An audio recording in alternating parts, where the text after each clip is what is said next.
Bismillahirrahmanirrahim. The topic is earning management and motivation of earning management. Basically, we have already studied the concept of earning management in previous subjects.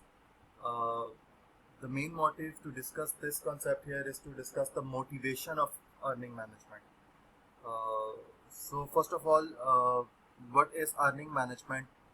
We have already studied that earning management is the use of accounting techniques to present your financial statements overly positive, just to give the impression that the business is doing so well. Assets को आप अपने बढ़ा के बताना चाहते हैं, आप अपनी अर्निंग्स को बढ़ा के बताना चाहते हैं, प्रॉफिटेबिलिटी को, जिसके नतीजे में आपके स्टॉक की प्राइसेस पे अच्छा इम्पैक्ट आएगा.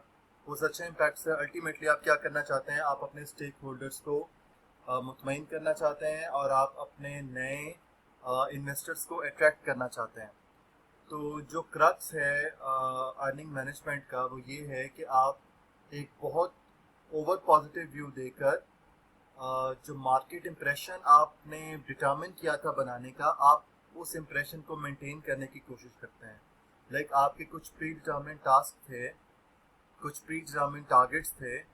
आप उन टारगेट्स को पूरा करने के लिए आप मतलब प्रैक्टिकली अगर आप उनको पूरा नहीं कर पाए हैं तो आप समहाउ मैनिपुलेट करते हैं फाइनेंशियल स्टेटमेंट्स को, और उन फाइनेंशियल स्टेटमेंट्स के ज़रिए फिर आप अपना वो इम्प्रेशन बनाने की कोशिश करते हैं या कायम रखने की कोशिश करते हैं, जिससे अल्टीमेटली स्टॉक प्राइसेस पे पॉजिटिव इफेक्ट आता है. और स्टॉक प्राइसेस से ही आपका इन्वेस्टर जो है वो अट्रैक्ट होता है और डिसीजन मेकिंग भी मोस्टली मतलब एक जो पहला फैक्टर है वो आपकी स्टॉक प्राइसेस आती हैं. So since we are discussing earning management, तो अर्निंग से मुराद क्या है? अर्निंग से मुराद है जी प्रॉफिटेबिलिटी. बिजनेस का जो प्रॉफिट है, कंपनी का जो प्रॉफिट है, हम उसको अर्निंग कह रहे हैं, ठीक है. और इस अर्निंग का अल्टीमेटली इम्पैक्ट जैसे मैंने आपको पहले बताया कि स्टॉक प्राइसेस पर आएगा.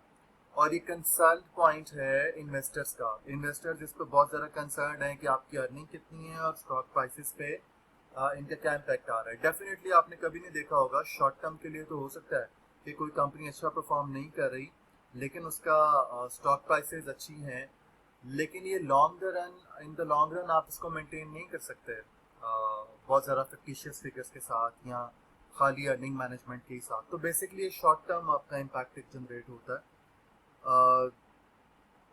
बेसिकली हम जो ये करते हैं इसको, इस कॉन्सेप्ट को हम कहते हैं, यानी कि हम अपनी इनकम को, लाइक हम ये भी कहते हैं कि हमारे पिछले सालों में प्रॉफिटेबिलिटी बहुत अच्छी थी, अर्निंग बहुत अच्छी थी और इस साल बहुत अच्छी नहीं है.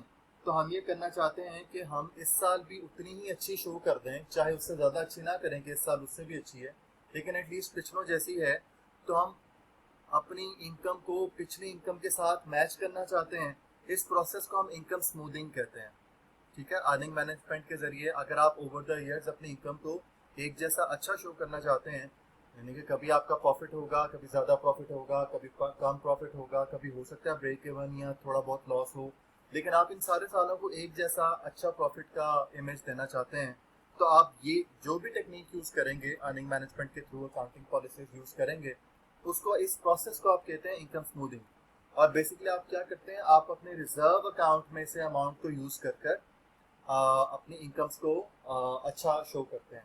इसीलिए हम रिजर्व अकाउंट को कुकी जार अकाउंट भी कहते हैं. कुकी जार अकाउंट मीन्स कि जब आपको ज़रूरत होगी तो आप इसमें से एक कुकी निकाल कर तो उसको अपनी भूख को मैनेज कर सकते हैं. तो जितनी आपके पास अर्निंग आप शो करना चाहते हैं रिजर्व में से आप यूटिलाइज करके तो उसको समहाउ आप मैनेज कर सकते हैं.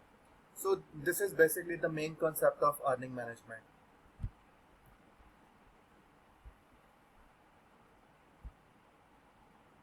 Okay, so earning management is the use of accounting techniques to produce financial reports that present an overly positive view of company's business activities and financial position.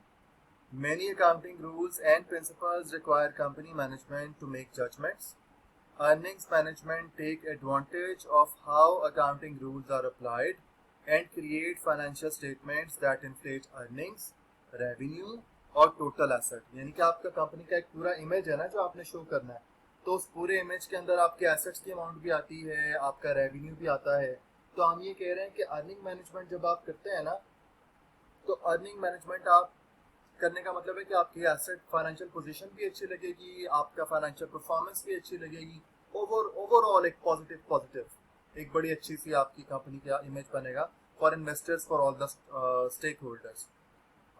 So like जैसे हम कहते हैं कि एक छोटी सी एग्जांपल में यहाँ पे इसलिए पुट कर रहा हूँ कि आप काफ़ी दफ़ा क्लास के अंदर भी पढ़ चुके हैं। जब आपने लाइफ ऑफ फाइफो का कॉन्सेप्ट पढ़ा होगा तो लाइफो के अंदर हमें मालूम है कि हम जो लास्ट में चीज़ आई है उसको पहले निकालेंगे और पहली वाली को रख लेंगे। तो पहले वाली की प्राइस कम थी और लास्ट वाली की प्राइस ज़्यादा है, यानी कि कॉस्ट जो हमने बेयर की है। तो जो लास्ट वाली चीज़ हम निकालेंगे लाइफो में, इसका मतलब है कि हमारा रेवेन्यू ज़्यादा, रेवेन्यू हमारा जो है वो ज़्यादा आएगा, राइट। और जो हमारा जो एसेट है वो एसेट हमारे कम शो होंगे, ठीक है। इसी तरीके से फाइफो की अगर आप बात करें तो फर्स्ट इन फर्स्ट आउट है। तो आपने जो पहले वाले चीज़ें खरीदी थी वो कम प्राइस की थी, आप उनको अपने पास जो है वो उनको अपने पास से निकालेंगे। और जो लास्ट में जो चीज़ें खरीदी थी, स्टॉक की प्राइस, उस स्टॉक की ओवरऑल वैल्यू ज़्यादा है, उसको आप अपने पास रखेंगे। तो इसका मतलब है कि आपके एसेट की वैल्यू आपके पास ज़्यादा आएगी, ठीक है। तो ये छोटी छोटी टेक्निक्स हैं। इसी तरीके से हमारे पास डेप्रिसिएशन भी एक टेक्निक है, उसके थ्रू भी हम ये कर सकते हैं। इसके अलावा बहुत सारी चीज़ें हैं जो अर्निंग मैनेजमेंट हम जिनके थ्रू कर सकते हैं, लेकिन ज़्यादा देर तक हम उनको नहीं कर सकते हैं। और अगर हम ओवर रूल जाते हैं, लाइक डेप्रिसिएशन के बहुत सारे रूल्स हैं कि कहाँ पे आपको डिमिनिशिंग बैलेंस पे करना है, कहाँ स्ट्रेट लाइन पे करना है, उनको अगर हम ओवरलुक करते हैं तो ये गलत प्रैक्टिस हो जाएगी।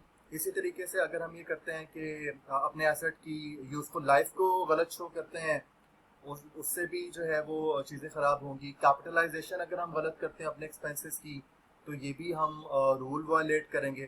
तो वायलेशन के बगैर अगर आप करते हैं तो फिर तो ठीक है, लेकिन अगर आप ज़्यादा ओवरली ये काम करते हैं फॉर द लॉन्ग रन, तो फिर ये नेगेटिव उसमें चला जाता है। और जो आपकी सिक्योरिटी एक्सचेंज कमीशन है, इस पर आपको पेनल्टीज भी होती हैं, फाइन्स भी होते हैं, पनिशमेंट भी हो सकती है। क्योंकि अगर आप बहुत ज़्यादा ये काम करेंगे तो ये मिस रिप्रेजेंटेशन में चला जाता है, ठीक है।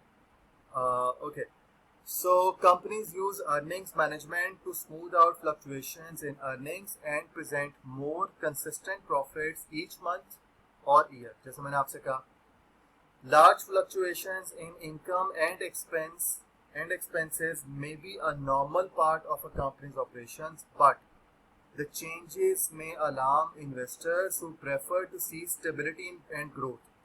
ये नॉर्मल है, जब आपकी इकोनॉमी इफेक्ट करती है, आपके इंडस्ट्री फैक्टर अफेक्ट करते हैं, आपकी इनपुट मटेरियल कहाँ से आ रहा है, कैसा है, उसकी सप्लाई चेन आपको अफेक्ट करती है। There are so many things which can affect a company's profitability, internal external both. लेकिन जब भी कोई फ्लक्चुएशंस आएंगी तो इन्वेस्टर का, स्टेक होल्डर्स का ऑब्वियसली कान खड़े होंगे। तो इसी को हम बचने के लिए अर्निंग मैनेजमेंट करते हैं।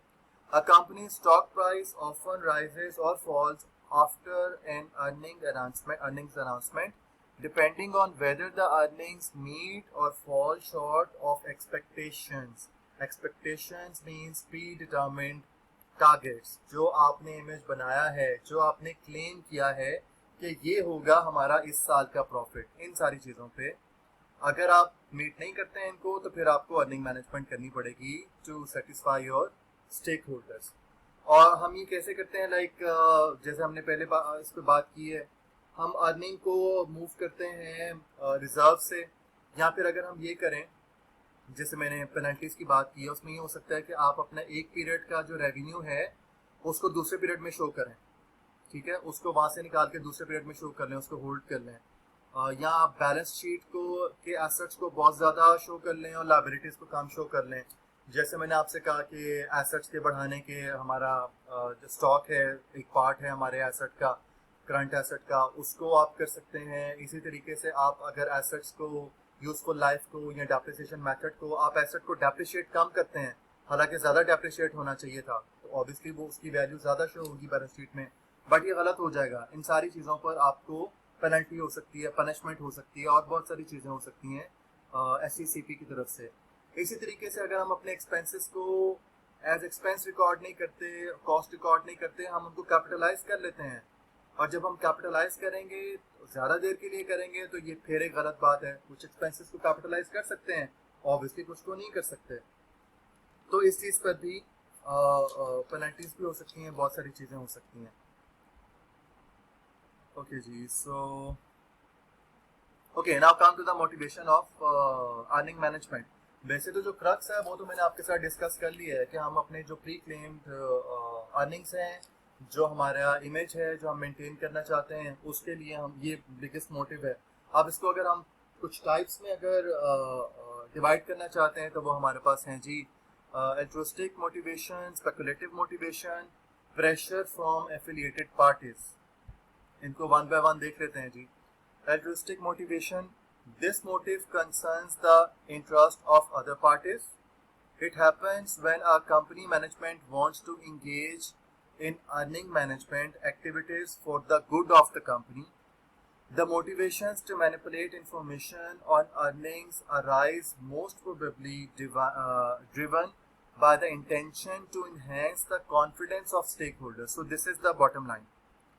The intention to do earning management is to enhance the confidence of stakeholders, to alter income taxation, and to avoid breaching the covenant in the debt contract, right?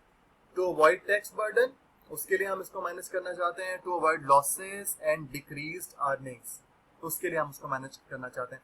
तो बेसिकली जब आपकी top management की उसमें involvement होती है earning management के अंदर, उसको हम इंटरेस्टिक मोटिवेशन कहते हैं, ठीक है। इसके बाद है जी हमारे पास speculative motivation. Speculative motivation happens when managers want to obtain their own personal benefit और टू मीट इंटरनल टारगेट्स। जैसे कंपनी के अंदर टारगेट्स डिवाइड होते हैं, सेल्स डिपार्टमेंट का टारगेट है, आपके और प्रोडक्शन डिपार्टमेंट का टारगेट है, उसके लिए जब उसको उन टारगेट्स को जब मीट नहीं कर पाते तो उसके लिए भी फिर अर्निंग मैनेजमेंट होती है। Like managers commonly use the production, contribution, manipulation to achieve this motive. Internal earning targets are the financial goals established within a company, okay, within a company. This target will drive managers to increase sales efforts, control costs, and use resources more efficiently. Consequently, this situation will lead managers to engage in earning management in order to meet the targeted goals. ये है जी crux इस point का। To increase sales efforts, control cost, and use resources more efficiently for what? To achieve the targets. And then finally we have pressure from affiliated parties. This include meeting external expectation through pressure from affiliated parties. Normally the shareholders and board of directors as well as analysts try to do something in order to achieve the company's goals. This situation will lead to the earning management practices again. So आपके board of directors हैं, आपके other stock holders हैं, stake holders हैं, आपके investors हैं, इनकी satisfaction के लिए जब आप ये करते हैं, ठीक है। ओके, अब the last point is how to detect the earning management. तो हम ये कह सकते हैं the claiming revenue growth that doesn't come with corresponding growth in the cash flow of the company. जो आपने क्लेम किया था कि इतनी ग्रोथ होगी, उतनी ग्रोथ आपके कैश फ्लोज में नजर नहीं आ रही, तो यहाँ पर हमारे पास डिटेक्शन होगी अर्निंग मैनेजमेंट की। If we report increased earning that only occurs during the fiscal years final quarter, अगर फाइनल क्वार्टर में आपने अच्छा परफॉर्म किया है और आप उसी को उठाकर पोर्ट्रे कर दें कि ये हमारे सारे साल की परफॉर्मेंस है, इस रेट पे हमने परफॉर्म किया है, तो ये भी गलत बात हो जाएगी। इसी तरीके से अगर हम अपने फिक्स्ड एसेट को ज़्यादा मेंटेन करें, जो नॉर्मल कैपेसिटी है, जो नॉर्मल हमारी नीड है, जो इंडस्ट्री में नॉर्मली नीड है हमारे लेवल की कंपनी का, उससे ज़्यादा अगर हम फिक्स्ड एसेट्स को ओवरली मेंटेन करते हैं तो इससे फिस्की है कि हम अपनी फाइनेंशियल पोजीशन को अच्छा पोर्ट्रे करना चाहते हैं। So this is again about the detection of earning motivation, earning management. इसी तरीके से हम कहते हैं कि अगर हम अपने एसेट्स की वैल्यू को एग्जेजरेट करें, एग्जेजरेशन पहले हमने डिस्कस कर ली, आप उनकी यूजफुल लाइफ को ज़्यादा शो कर डेप्रिसिएशन को कम चार्ज करना शुरू कर दें तो ये भी एग्जेजरेशन है। अगर आप उनकी वैल्यू को वैल्यू को ज़्यादा करके लिखें, ये भी एग्जेजरेशन है। अगर आप उनको हालात वाक़यात ऐसे नहीं है लेकिन फिर भी आप उनकी रीवैल्यूएशन करके सरप्लस अपने पास रिकॉर्ड कर लें तो ये भी आप एक एग्जेजरेशन है at the end of fixed assets. So all these are the related points about earning management, motivation of earning management and detecting earning management. I hope this is clear.